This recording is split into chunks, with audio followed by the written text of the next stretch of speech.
Hello students, मैं टिम्सी गुलाटी आज आप लोगों के साथ क्लास 10th। जैसा कि आप सब जानते हैं कि टर्म 1 हम लोगों का बहुत ही अच्छा गया है। टर्म 1 में बहुत सारी बेसिक चीज़ें हमें सीखने को मिली है, साथ ही साथ अब टर्म 2 को भी कंसीडर करना है। सो टर्म 2 का स्टार्ट मैथ्स का सिलेबस हम जो स्टार्ट करेंगे इस वीडियो के थ्रू, सबसे पहले हमने अपना चैप्टर एपी जो अर्थमेटिक प्रोग्रेशन है वो स्टार्ट करना है।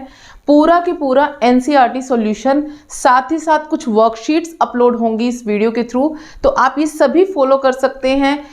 इजी मेथड्स को यूज़ कर सकते हैं। टाइम मैनेजमेंट को, जो भी स्टूडेंट्स की पहले मिस्टेक्स हुई हैं टाइम मैनेजमेंट को करने के लिए, क्वेश्चंस को सॉल्व करने के लिए प्रॉपर टाइम कैलकुलेशन को देखना है, किस तरीके से उसको करना है। सो इन सब वीडियोस में हम उस सभी तरह की ट्रिक्स आपको दे के चलेंगे ताकि आप अपने एग्जाम में किसी भी तरह से कोई भी क्वेश्चन पे टाइम ज़्यादा ना कंज्यूम करते हुए उसको सॉल्यूशन करेंगे। तो करते हैं स्टार्ट। तो स्टूडेंट्स करते हैं स्टार्ट हमारा chapter number 5 class 10th arithmetic progression. इस चैप्टर को स्टार्ट करने से पहले इसकी छोटी छोटी चीज़ों को समझेंगे। बेसिक चीज़ें हैं, किस तरह से nth टर्म फाइंड करनी है, किस तरह से फर्स्ट टर्म फाइंड करनी है, डिफरेंस क्या होता है, तो ये सारी चीज़ें हम पहले स्टार्टिंग में इसको समझेंगे एंड आफ्टर देन हम अपनी एक्सरसाइज स्टार्ट करेंगे। तो स्टार्ट करने से पहले हम समझते हैं अर्थमेटिक प्रोग्रेशन होता क्या है। सो एक डेफिनेशन आपको बोर्ड पर दिखाई दे रही है जिसमें मैंने लिखा है an AP is a progression in which the difference between two consecutive terms is constant. देखिए मैंने दो वर्ड्स लिखे, कंसेक्यूटिव टर्म्स एंड कांस्टेंट, तो दोनों वर्ड्स को मैंने हाईलाइट किया है। तो ये चीज़ हमें समझनी है। अर्थमेटिक प्रोग्रेशन को समझने के लिए छोटी सी जो चीज़ है, बेसिक डिफरेंस है, ये क्या है ये समझते हैं। कंसेक्यूटिव टर्म्स, कंसेक्यूटिव का मतलब क्या होता है, लगातार। सो हमारी ये जो टर्म सीरीज एक एग्जांपल में हमने ली है, ये लगातार एक सीरीज चल रही है। हमें चेक करना है कि इस सीरीज के कंसेक्यूटिव टर्म्स का जो डिफरेंस आएगा वो सेम होना चाहिए, यानी कांस्टेंट मतलब एक सेम रहना चाहिए। अगर वो डिफरेंस अलग अलग आता है तो वो एक एपी सीरीज नहीं है। ठीक है, हमने एक एग्जाम्पल लिया 2, 5, 8, 14 एंड 11 एंड 14, ये हमने एक्सटेंड कर दिया, हमें नहीं पता कहाँ तक जा रही है ये टर्म। ठीक है, तो आगे आने वाले क्वेश्चंस में आपने ये सब भी समझना है। जिस टर्म में आपका एंड हो जाता है उस टर्म को फाइनाइट टर्म बोलते हैं, जिसमें एंडलेस हो रही है that is infinite, that means that is not fixed. But ये नेक्स्ट वाली उसमें है। अभी हमने एक टर्म लिया, अभी हमने एक सीरीज लिया जिसमें हमने कहा 2, 5, 8, 11 एंड 14, हमने कुछ इस तरीके से नंबर ले लिए। ठीक है, जितने नंबर्स, एक लिस्ट दिख रही है आपको, सीरीज दिख रही है, इस नंबर आप देख रहे हैं यहाँ पर सारे नंबर्स अरेंज है। देखा जाए तो ये क्या है, 2, 5, 8 सब अलग अलग नंबर्स हैं। आपको तो ये दिख नहीं रहे हैं नंबर की, इनमें ऐसा क्या है जो सिमिलैरिटी शो कर रहा है। तो अब हमें चेक करना है कि ये एपी सीरीज को फॉर्म कर रहा है या नहीं कर रहा है। तो जब भी आपके पास एक सीरीज दी जाएगी उसको आपको सबसे पहले क्या लिखना है, सबसे पहले वाले दिए वाले नंबर को हम क्या बोलेंगे, A1, यानी कि first term of that series. हमें नहीं पता अभी ये एपी सीरीज है या नहीं है, इसको तो हम चेक कर रहे हैं। तो जो भी आपके पास जिस भी नंबर की सीरीज दी जाएगी तो आपने सबसे फर्स्ट दिए हुए नंबर को क्या लिखना है, A1। A1 that means first number of that particular series. Second number A2, A3 and then A4 and this is A5। अभी यहाँ पर इस वाली पूरी की पूरी रो में हमारे पास सिर्फ और सिर्फ 5 नंबर है। Then we can say only A1, A2, A3, A4, A5। ठीक है, तो अब हम बात करते हैं इस डेफिनेशन की जिससे हम चेक करेंगे कि ये क्या एक एपी सीरीज है या नहीं है। तो अब इस एपी सीरीज को चेक करने के लिए हम कैसे फाइंड आउट करेंगे, हमने कहा कंसेक्यूटिव टर्म्स का डिफरेंस कांस्टेंट होना चाहिए। ठीक है, अब कंसेक्यूटिव सीरीज का टर्म्स का डिफरेंस मतलब अब हम दो सीरीज लेंगे। देखिए इसमें क्या होता है, हमें सेकंड वाले टर्म से फर्स्ट वाले टर्म को माइनस करना होता है तो हमारा वो डिफरेंस निकलता है। ठीक है, जैसे मैंने A2 में से A1 माइनस किया तो मेरा फर्स्ट डिफरेंस निकला जिसको मैंने D1 डिनोट किया। सेकेंड डिफरेंस मैंने क्या किया, A3 minus A2 that means equal to D2 and then D3 and then D4। ये ध्यान रखना है आपने, नेक्स्ट वाली टर्म से पहली वाली टर्म में से माइनस होना है ना। तो अगर हम D1 निकालते हैं यहाँ से फर्स्ट डिफरेंस, जिसको हमने कहा A2 में से हमने A1 माइनस करना है, A2 माइनस A1, A2 की वैल्यू क्या है यहाँ पर 5 minus 2 which is equal to 3। ठीक है, सेम आपने ये वाला पार्ट आपका हो गया क्लियर। सेकंड आता है आपको D2 निकालना, जो कि आपने क्या करना है, नेक्स्ट वाली में से फर्स्ट वाली टर्म को माइनस करना है। ये हुआ A3 minus A2, A3 is 8 minus 5 which is also equal to 3। लेकिन ये ध्यान रखना, बहुत सारे क्वेश्चंस में ऐसा है, समटाइम्स आपको फर्स्ट D1 D2 तो आपको सेम मिल जाएगा लेकिन थर्ड नहीं मिलेगा। तो बच्चे जनरली क्या देखते हैं कि यहाँ तो 2 टाइम्स पे आ गया, तो that means this is an AP series. ऐसा ज़रूरी नहीं है, आपको हर चीज़ चेक करना होगा। सेम ऐसे D3 अगर हम बात करते हैं A4 माइनस A3, A4 क्या है 11 minus 8 which is also equal to 3। And D4 की बात करते हैं A5 minus A4, 14 minus 11 which is equal to 3। तो आप देख रहे हैं यहाँ पर जितनी बार हमने डिफरेंस निकाला वो डिफरेंस सेम आया। दैट मीन्स ये जो नंबर ऑफ टर्म्स आपको नंबर ऑफ सीरीज दी गई थी, ये वाली 2, 5, 8, 11 एंड 14, ये क्या है, ये एक AP सीरीज को फॉर्म करती है। क्यों करती है? क्योंकि इनके कंसेक्यूटिव टर्म्स का जो डिफरेंस है वो सब जगह सेम आया। अब जैसा कि हमने डिस्कस किया कि कॉमन डिफरेंस जो है हमारा वो सेम आना चाहिए। ठीक है, अब कॉमन डिफरेंस में जैसे हमारा अभी जो हमने एग्जांपल लिया था उसमें कॉमन डिफरेंस आया था 3, that means a positive value of 3। तो हम ये कहते हैं कि जब भी आपका कॉमन डिफरेंस आप निकाल रहे हैं तो ये ज़रूरी नहीं है कि वो पॉजिटिव वैल्यू ही आएगा।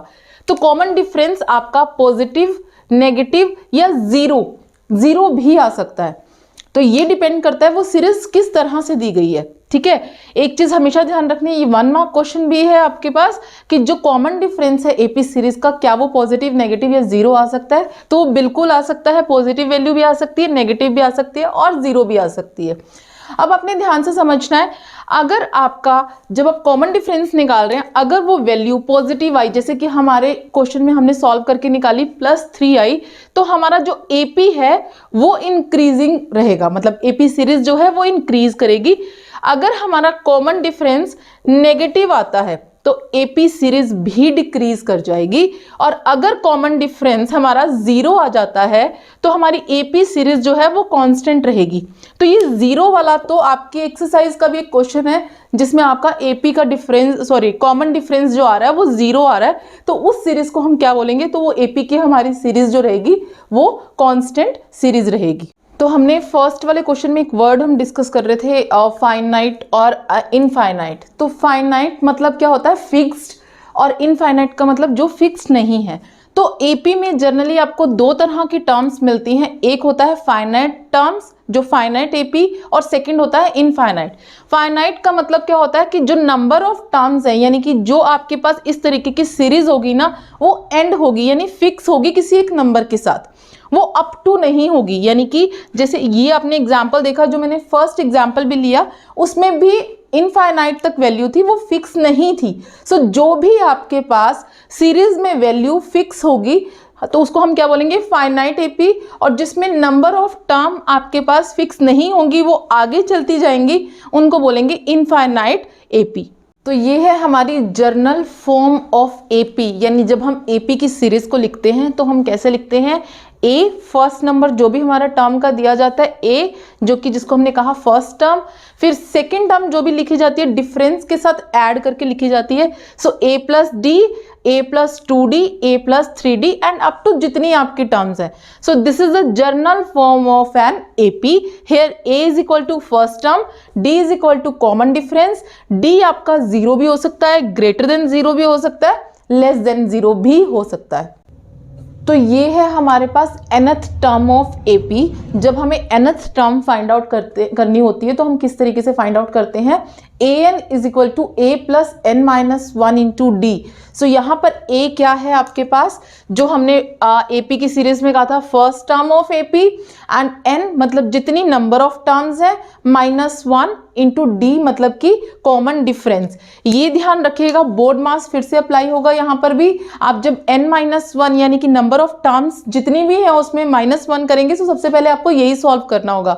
तो मैथ्स में आपको ध्यान रखना है कहाँ पर आपको बोर्ड मार्क्स का यूज करना है, वो भी ध्यान करते हुए इस तरह के क्वेश्चंस को आपने सॉल्व करना। तो हमारा फर्स्ट क्वेश्चन है एक्सरसाइज 5.1 का, जिसमें हमें कुछ स्टेटमेंट क्वेश्चंस दिए गए हैं और हमसे पूछा गया है कि क्या ये जो स्टेटमेंट्स को सॉल्व करने के बाद आपके पास जो सीरीज रेज होता है क्या वो एपी फॉर्म करता है या नहीं। तो फर्स्ट क्वेश्चन, फर्स्ट पार्ट, जिसमें आपको दिया गया the taxi fare after each kilometre when the fair is ₹15 for first kilometre and ₹8 for each additional kilometre.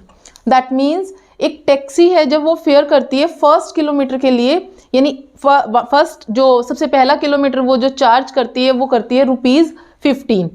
ठीक है, तो फर्स्ट जब किलोमीटर उसने किया स्टार्ट तो उसने किससे किया, 15 रुपीज से। जैसे जैसे किलोमीटर्स ऐड होंगे वो हर किलोमीटर पे अपना 8 रुपीज ऐड कर देगी। ठीक है, तो इसमें अगर हम फर्स्ट जो हमारा taxi fare for first kilometre कितना दिया गया था, यूनिट्स के साथ लिखना है ₹15। ठीक है, तो आपने कहा जैसे ही स्टेटमेंट में हमें गिवन क्या है कि फर्स्ट किलोमीटर तो उसने 15 रुपीज का चार्ज किया एंड जैसे ही उसने एडिशनल किलोमीटर लिया तो ये क्या हो गया, 15 में 8 रुपीज ऐड हो गया। तो आपके पास सेकंड क्या आ गया, 15 + 8 23। तो थर्ड किलोमीटर पे फिर से 8 रुपीज, क्योंकि उसने कहा जितने किलोमीटर्स वो जा रहा है उतने ही 8 रुपीज ऐड हो रहे हैं। सो नेक्स्ट 23 पर 8 रुपीज ऐड हुए तो 31 एंड नेक्स्ट 31 पर 8 रुपीज अगर ऐड होते हैं तो दैट विल बिकम 39। कहा आपको कि ये जो आपके पास 4 नंबर्स बने हैं, ठीक है, हमने 4 ही नंबर लिए, आप ज्यादा भी ले सकते हैं एंड सो ऑन। हमें क्योंकि हमें किलोमीटर डिफाइंड नहीं है यहाँ पर, तो हमने सिर्फ फर्स्ट 4 लेके सिर्फ ये चेक करना है कि क्या ये सीरीज एपी सीरीज बनती है। तो हमारे पास फर्स्ट नंबर आता है 15, सेकंड नंबर आता है 23, थर्ड नंबर आता है 31 एंड द फोर्थ आता है 39 एंड सो ऑन। जितने भी नंबर्स आप निकालना चाहते हैं, it's all up to you. ये फर्स्ट नंबर जो है इसको हमने क्या कहा था, A1, this was A2, this was A3 and this was A4। तो हमने अभी जब फर्स्ट स्टार्टिंग में जब इंट्रोडक्शन किया था, उस इंट्रोडक्शन में हमने क्या समझा था कि जो हमारा कंसेक्यूटिव टर्म्स का डिफरेंस होता है वो सेम आना चाहिए। दैट मीन्स इन दोनों का डिफरेंस यानी D1, D2, D3 जितना भी डिफरेंस बन रहा है वो सब सेम होना चाहिए। सो D1 निकालते हैं which was equal to A2 - A1। यहां पर आप देख रहे हैं A2 क्या है 23 एंड A1 क्या है 15। आपके पास डिफरेंस आया 23 में से जब आपने 15 को माइनस किया देन यू आर गेटिंग 8। ठीक है, उसके बाद आपने D2 निकाला which is equal to A3 - A2। A3 क्या है 31 - 23 which is equal to again 8। जब 31 में से 23 आप माइनस कर रहे हैं तो आपके पास आता है 8 एंड D3 क्या हो जाता है A4 - A3। तो यहां पर आता है 39 - 31 which is also equal to 8। तो आपने देखा फर्स्ट डिफरेंस जब आपने निकाला तो कॉमन डिफरेंस 8 आया, फिर कॉमन डिफरेंस 8 आया, यहां पर भी कॉमन डिफरेंस जो है आपके पास 8 आया। तो जब आपका कॉमन डिफरेंस 8 यानी कॉमन आ गया then we can say this forms an AP. तो ये क्वेश्चन नंबर फर्स्ट का सेकंड पार्ट है, जिसमें आपको दिया गया है the amount of air present in the cylinder when vacuum pump removes 1/4 of the air remaining in the cylinder at the time. तो हमें इस क्वेश्चन को किस तरीके से करना है, मतलब जो आपका एक सिलेंडर है उसमें से जब जैसे ही आप वैक्यूम को रिमूव करते हैं तो क्या हो जाता है 1/4 पार्ट ऑफ एयर बाहर निकल जाता है। तो इट मीन्स अब जो हमारी सीरीज बनेगी हमें फिर से ही चेक करना है क्या वो एक एपी सीरीज फॉर्म होती है या नहीं। तो हमने इस क्वेश्चन को किस तरीके से करना है, तो हमें तो पता ही नहीं उसकी वॉल्यूम क्या है, सिलेंडर है उसकी वॉल्यूम क्या है पूरी, तो उसको हमने V लीटर एज्यूम किया यहाँ पर। ठीक है, तो हमने कहा V मतलब कि एक कंप्लीट 1 लीटर की वॉल्यूम ऑफ सिलेंडर है, जिसमें से जैसे ही हमने उसका पंप रिमूव किया तो 1/4 पार्ट जो है उसका आउट। तो ये जो है यानी कि जैसे ही फर्स्ट टाइम ओपन हुआ तो क्या हो गया, 1/4 पार्ट ऑफ एयर जो है वो बाहर निकल गया। तो इस तरीके से एयर कम होती गई फाइनली जो सिलेंडर था। तो हमने देखना इसको कैसे सॉल्व किया, हमने 1 लिया कि वो कंप्लीट जो वॉल्यूम था वो 1 था, 1 लीटर था। उसमें से जैसे ही आपने उसका पंप ओपन किया तो क्या हुआ, रिमूव करते ही आपका 1/4 पार्ट जो है वो निकल गया। अब ये देखिए, अगर कोई चीज़ टेकन अवे होती है तो डेफिनेटली वी डू सबट्रैक्ट। तो इसीलिए हमने यहाँ पर पूरे 1 में से 1/4 जो पार्ट है वो सबट्रैक्ट कर दिया। ठीक है, तो आपके पास आ गया 1/1 minus 1/4। So we can do the LCM part, जैसे हम फ्रैक्शनली सॉल्व करते हैं इसको। 1 और 4 का एलसीएम लिया 4, तो इसको आपने एलसीएम बनाने के लिए क्या आया, 4 - 1 विच इज इक्वल टू 3/4। तो आपने जब एक बार रिमूव किया पंप को तो आपके पास कितना रिमेनिंग रह गया, 3/4। तो इस तरीके से आपके पास आ गया 3/4। आपकी जो सीरीज बनी नेक्स्ट वाली टर्म थी उसको फिर से आपने रिमूव किया तो 1/4 पार्ट ऑफ दिस सीरीज का। तो आप कह रहे थे जिस तरीके से हमने सबसे फर्स्ट वाले नंबर को एज्यूम किया था 1, तो हमने 1/4 पार्ट निकाल दिया, दैट विल बिकम 3/4। फिर आपके पास क्वेश्चन के स्टेटमेंट के अकॉर्डिंग जो भी पार्ट आपके पास बचा उसका भी 1/4, जैसे ही आपने वैक्यूम ओपन किया उसका भी 1/4 पार्ट निकल जाता है। सो ये क्या हो जाएगा आपके पास, A3, this was your A1 and this was your A2। ठीक है, तो जी आपने क्या किया, A3 से निकाला, A3 को सॉल्व करते हैं 3/4 माइनस। सो सबसे पहले हमने इस ब्रैकेट पार्ट को सॉल्व किया, 1 × 3 इज 3, 4 × 4 इज 16। तो आपके पास आ जाता है, यहाँ से फिर से आपने एलसीएम लिया 16 बनाने के लिए, that is 12 - 3 which is equal to 9/16। तो जब आप ये चेक करेंगे ना कि आपके पास फर्स्ट नंबर था 1, सेकेंड नंबर था 3/4, थर्ड नंबर आया 9/16, आप चेक करेंगे सेम A2 माइनस A1 करके that is equal to difference 1, A3 minus A2 करके difference 2। So what you will get जो ये सीरीज का डिफरेंस आ रहा है वो सेम नहीं आ रहा। तो जब सेम नहीं आ रहा तो हम यहाँ से कह सकते हैं कि ये एक AP सीरीज फॉर्म नहीं कर रहा है। थर्ड पार्ट है इस क्वेश्चन का, जिसमें आपको बोला गया the cost of digging a well after every metre of digging when it cost ₹150 for the first metre and rises by ₹50 for each subsequent metre. अब ये देखिए, जैसे ही कॉस्ट मतलब फर्स्ट मीटर का डिगिंग किया, एक आपने वेल को डिग किया है और फर्स्ट मीटर की डिगिंग पे आपके पास कॉस्ट क्या बोलेगी, जैसे हमने फर्स्ट क्वेश्चन में किया था सेम ₹150, और नेक्स्ट जो भी होगा मतलब जितने मीटर तक आप डिग कर रहे हैं आप 50 रुपीज़ ऐड करते जाएंगे।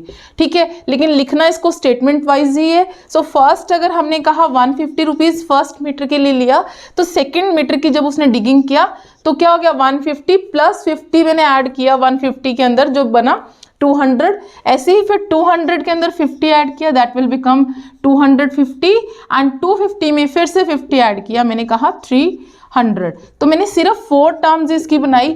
तो अब ये 4 टर्म्स पे आप चेक करेंगे क्या इनका जो डिफरेंस आ रहा है वो सेम है, दैट मीन्स यानी A2 माइनस A1 हम करके देखेंगे तो डिफरेंस D1 आ जाएगा। जब इन दोनों का डिफरेंस करेंगे दैट इज D1, इन दोनों का डिफरेंस करेंगे D2, इन दोनों का डिफरेंस करेंगे D3।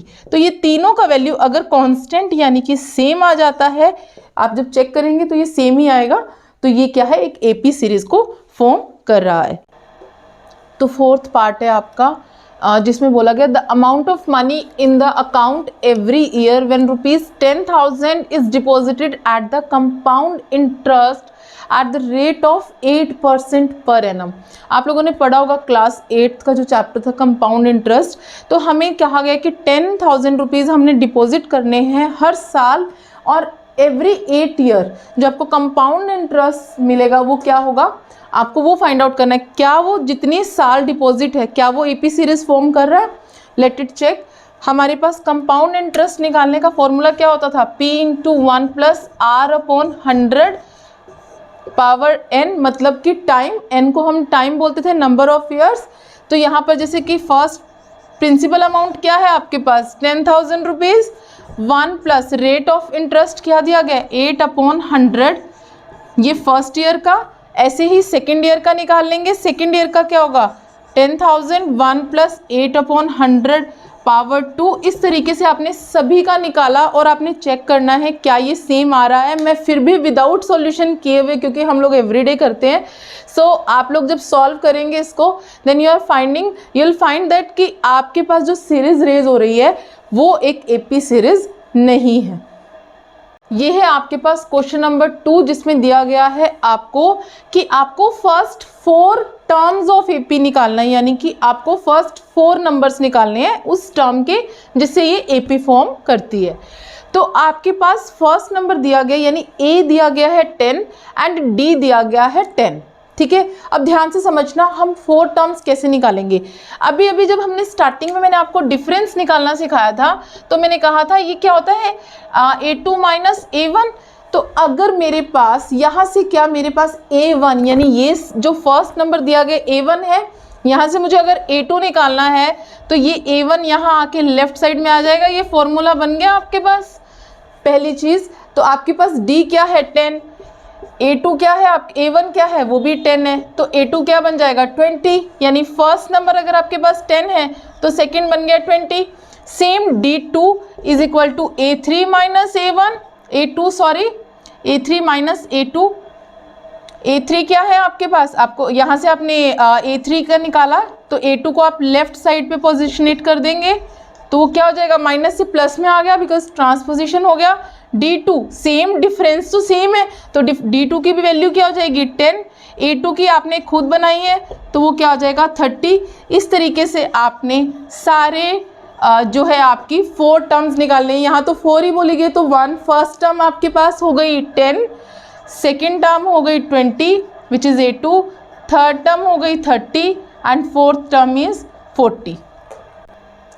तो ये मैंने क्वेश्चन नंबर 2 का 5th पार्ट लिया है। 1 मैंने डिस्कस करा है, 2, 3, 4 सेम है, आपका कुछ चेंज नहीं है, सेम मेथड अप्लाई करना है।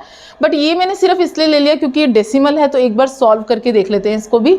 ठीक है, तो 5th पार्ट में सेम हमें 4 टर्म्स निकालनी है, जिसमें हमें फर्स्ट टर्म दी गई है एंड डिफरेंस दिया गया है। तो अभी अभी जो फॉर्मूला मैंने आपको बताया आप उससे ईजिली से निकाल सकते हैं। तो A2 क्या हो जाएगा D + A1, A3 क्या हो जाएगा आपके पास D + A2, A4 क्या हो जाएगा D + A3। ठीक है, तो अब आप देखिए सबसे पहले A1 आपके पास, A2 निकालने के लिए डिफरेंस क्या है आपके पास, आपको दिया गया -0.25 प्लस -1.25। तो आपने क्या किया, इसको आपने यहाँ पे इंटीजर पार्ट को भी देखना है। इंटीजर कहते हैं प्लस इंटू माइनस इज -1.25। दोनों नंबर माइनस के हैं, आप क्या करेंगे, दोनों नंबर जब आपके पास माइनस होते हैं तो आप करते प्लस हैं, लेकिन साइन क्या आता है वो माइनस का। तो when you are going to add 5 + 5 10, 2 + 2 4 and 1 5 and this is your 1.50। ठीक है, तो आपके पास फर्स्ट टर्म यानी A1 क्या था -1.25, A2 क्या आ गया -1.50। इस तरीके से आपने A3 एंड A4 की भी वैल्यू निकाल लेनी। तो ये क्वेश्चन है हमारा क्वेश्चन नंबर 3। क्वेश्चन नंबर 3 का फर्स्ट पार्ट हम सॉल्व कर रहे हैं, जिसमें हमें बोला गया है कि आपको ये सीरीज दी गई है, इस सीरीज में ये अप टू सीरीज है, ये फिक्स नहीं है एक सीरीज, और हमें बोला गया right the first term and find the common difference. ठीक है, फर्स्ट टर्म तो हमने क्या कहा था, जिससे हमारी सीरीज स्टार्ट होती है, that is our first term यानी कि A। तो यहाँ से हम लिख सकते हैं A तो आपके पास आ जाता है 3। अब डिफरेंस निकालने के लिए this is your A2, this is your A3 and this is your A4।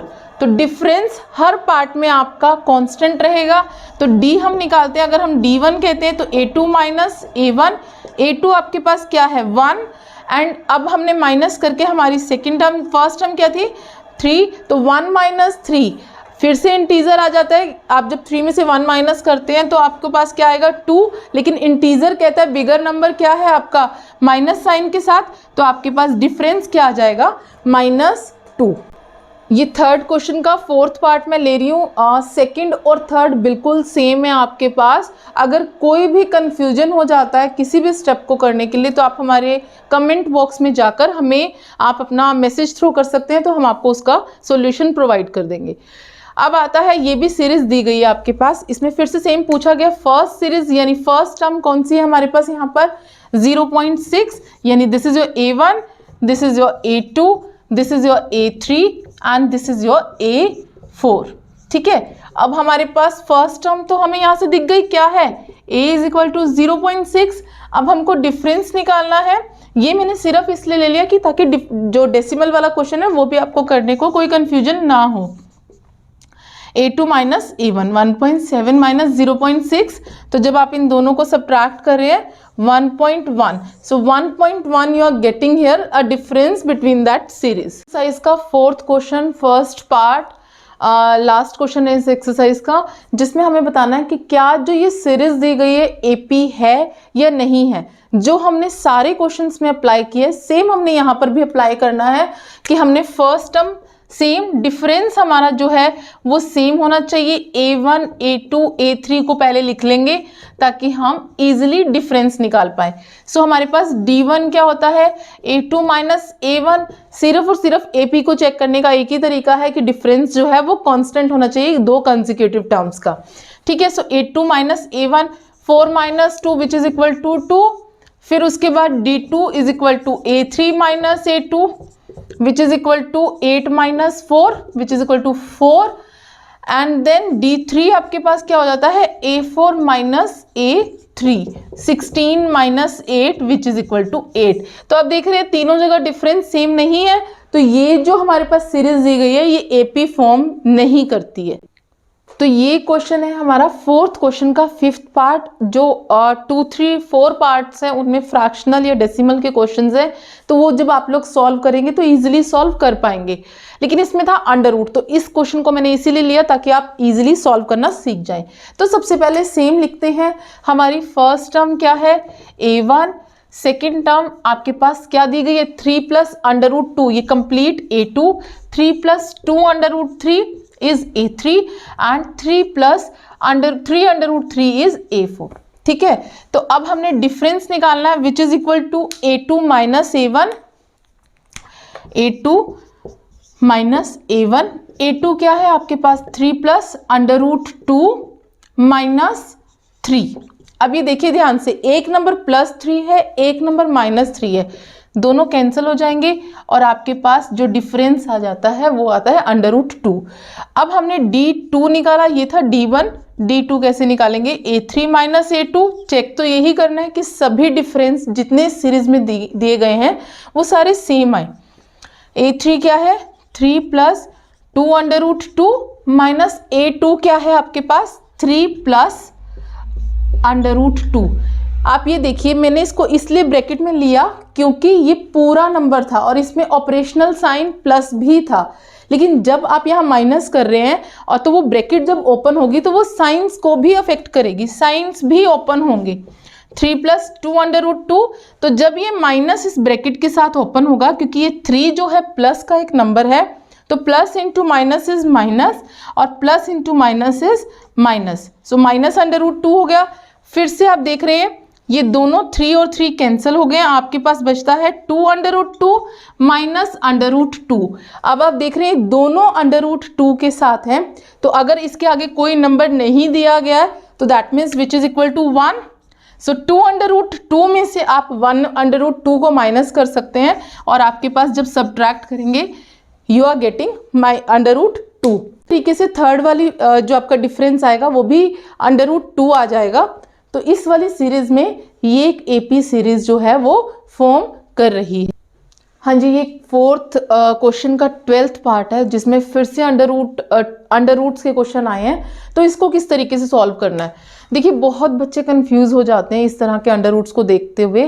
तो आप लोगों ने एक बड़ा सिंपल सा ट्रिक अप्लाई करना है। आप एक काम कीजिएगा, आप लोग ना फैक्टर्स बना लीजिए ताकि आपके पास एक ईजी फॉर्मेशंस आ जाएंगी। तो अगर मैं 8 के फैक्टर बनाती हूँ तो ये क्या बन जाएगा